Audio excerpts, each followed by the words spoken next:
Yes, the apartment I'm currently sitting in is a 1,500 square feet, 3-bedroom, 2-bath with all amenities, pool, gym, mailroom, 3-minute walk from uptown Charlotte, which is the downtown of the city of Charlotte. And I have gotten it for less than $2,100 a month. And through this video, I'll show you how you can do it too. So it's FreshCut here. And in this video, I'll be breaking it down into 3 parts. First, talk about my reasons of moving to Charlotte and the first 2 apartments I've had here. Second, I'll be talking about my current apartment, the layout, the amenities, and the space and why I love it so much. And third, I'll be discussing how I got my apartment for so cheap and some of the elements and tools you could use to potentially get an apartment for about this price in your current locale. This is some B-roll from when I first moved to Charlotte, and it was a great sense of excitement I was feeling when I initially got there. This was my first major move outside of the city where I went to undergrad, grad school, and started my career. I moved from Pittsburgh in May 2022, and I had a couple friends from high school currently living in the city and loving it.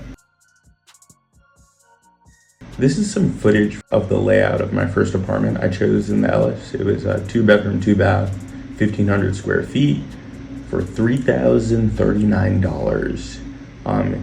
And it was spacious, as you could see in this clip, but when I signed onto this lease, I was working my first consulting job at a Big 4 firm. I wanted to be close by their office in the middle of downtown. So I wanted a relaxing setup to come home to, and obviously walking distance to the office. One of the major components of the job was a work from home setup, as I would be working either from home or in the local office for most of my time at the firm. My solution to this was a 2nd bedroom that would act as my office for Monday through Friday, and then able to accommodate visiting friends and family whenever they needed. So next here, I'm gonna go through a virtual walkthrough of the apartment I chose. It was pretty spacious, as you could see, and this is gonna capture every nook and cranny, every corner and detail of the apartment.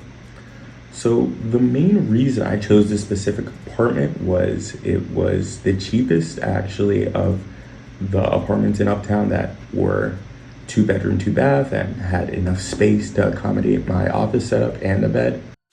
So there were a lot of other apartments that were actually a lot more expensive in the middle of Uptown, a little bit closer to the main strip of office buildings and the bank headquarters that Charlotte is known for.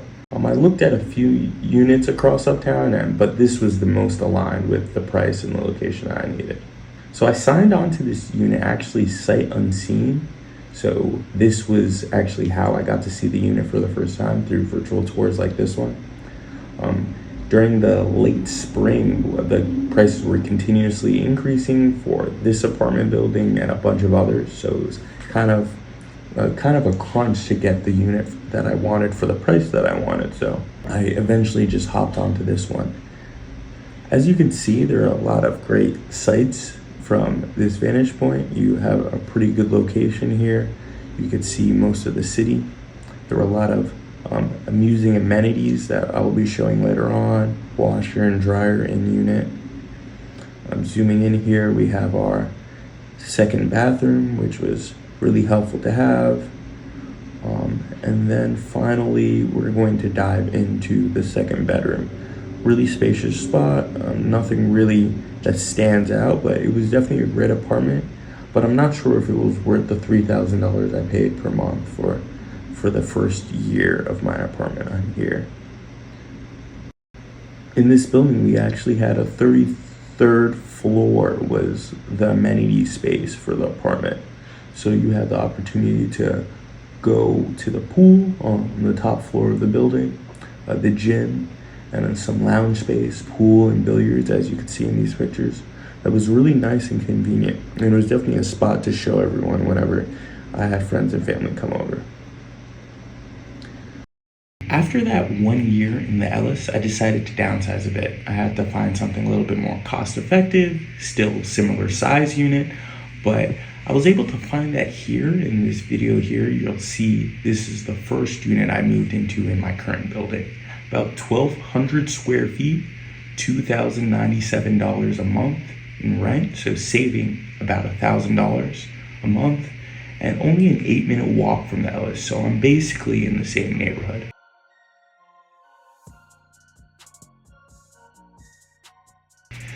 It still had the great amenities that I always wanted and needed, and so I didn't really sacrifice much to get this unit. So it stuck with my non-negotiables, 2-bedroom, 2-bath, and saving me $1,000 a month. I thought it was a fair trade. After a few months, it felt a bit crammed for my wants and needs for a new unit. So after a conversation with the leasing office, I decided to start looking at other units within the building to see if I could potentially transfer. So as you can see here, it's still pretty close to Uptown. The skyline is right there.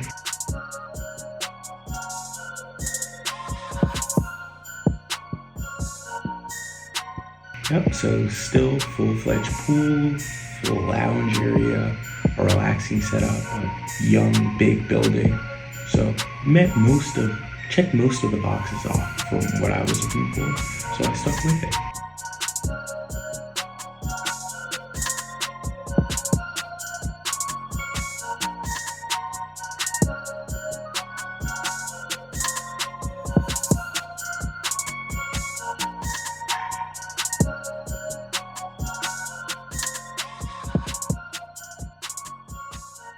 So this is my current apartment. So this is before I actually moved in. It is in the same building as the previous unit, the 2-bedroom, 2-bath, but I expanded and had the opportunity to move into a 3-bedroom, 2-bath unit here. And it had a lot more space in the living area, a lot more bedroom space, a lot more storage space. And the price was actually $20 cheaper than my original unit. I really liked it and I thought I got a steal, so I will show you a little bit later on in our video how to potentially get a unit like this in your building or your apartment, or the methods I use that I thought were really helpful that can potentially be transferable skills into your journey for an apartment that is right up your alley price-wise. Yeah, basically a lot of the same amenities. The kitchen space is a lot bigger. It's helpful to have more space to store things for the bathroom. And when my friends and family do come, they have 2 options of places to stay. Even more space here in the guest. This is the first guest bedroom. Laundry room, full-fledged laundry as compared to a laundry closet previously. So a lot easier to store clothes here, get a couple loads done at one time. And then finally, this is where I currently am sitting in my office. If anyone does stay, if more than one person stays in my apartment at a time, I could just blow up an air mattress and they would have ample space to stay.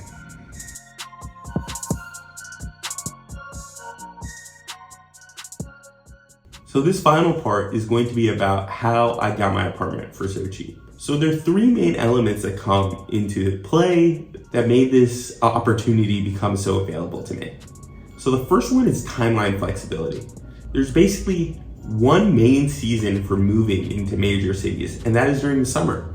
People coming from undergrad who just recently graduated their undergrad degrees or their graduate degrees and they're deciding to move to a new city, they normally move in from April, May until September, October. So those are the hottest times in the housing market, at least for rental units. And to try to get an apartment as cheap as possible, you have to avoid that timeline.